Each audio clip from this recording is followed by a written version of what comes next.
Hey everyone, in this video I will be showing you how to completely uninstall Node.js in Windows. So let's get started. First thing, just come to search and type control. You'll be getting this control panel.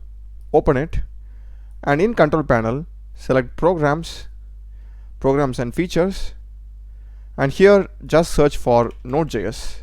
You'll be having this one. Right click and select uninstall. So once it is uninstalled, you won't be finding it in the list over here. And next step is go to your this PC, local disk C, your username, and to the top you'll be having this view. Select it and make sure that you are checking this hidden items. Okay, make sure that you are checking this. After you check this, you'll be having this app data folder. Open it, go to local, and here you'll be having this npm cache. Right click and delete it. Go back, you'll be having this roaming folder. Open it, and if you scroll down, here also we will be having this npm folder.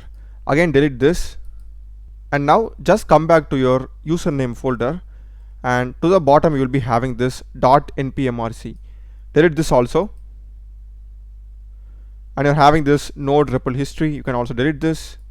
And now if I go to my command prompt and type the command node ---- version, I'm getting an error. So that's the video, guys. We have successfully uninstalled Node.js. Do check the playlist of my channel.